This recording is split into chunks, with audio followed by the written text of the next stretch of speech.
Villas fires unbeaten ton as Lancashire dominate.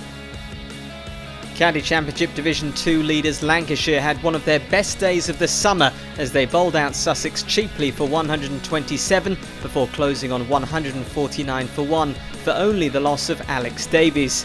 Day 2 got underway with Lancashire looking to add to their lead, but half an hour into play and Sussex were celebrating their first wicket of the day. Delray Rawlins with a stunning catch to remove Keaton Jennings. The bowler Hamza will be thanking his teammate. A few overs later and Hamid was gone for 11 runs, Visa the bowler trapping him LBW. Glenn Maxwell and Rob Jones now at the crease, and they were looking to steady the ship for Lancashire after losing 2 wickets, and they did that with aplomb. These two quietly going about their business, and they were able to compile an unbroken half-century partnership. Lancashire well past the 200 mark and looking in a strong position. Both players would be closing in on their 50 as lunch arrived. Lancashire going along really nicely at 255 for 3 at lunch, their lead now 128 runs. Glenn Maxwell would reach his half-century after lunch, 74 balls and including 4 boundaries. Jones was still a few runs from his half-century, and before he could reach there, Maxwell was gone. Sakandi the bowler and Salt taking the catch, Maxwell out for 59.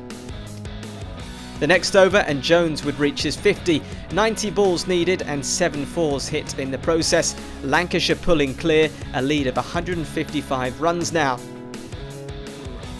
This partnership of Jones and Villas out in the centre was looking a solid one, and they would go on to secure their 50-run stand for the 5th wicket, Lancashire 200 runs ahead.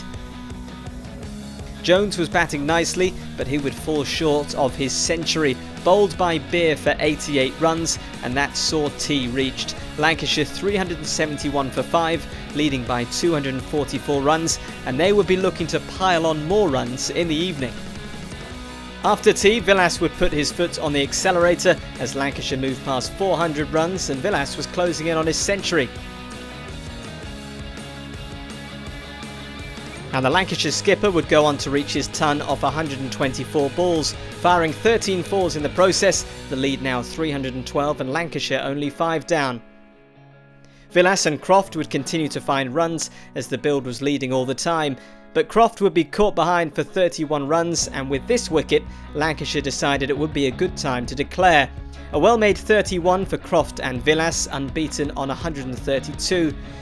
Salt and Chopra would have to make it through 4 overs and they would remain unscathed, making 15 runs for no loss. Stumps arrived with Lancashire in a dominant position after 2 days. Sussex will need to bat very well tomorrow to give themselves any hope in this encounter.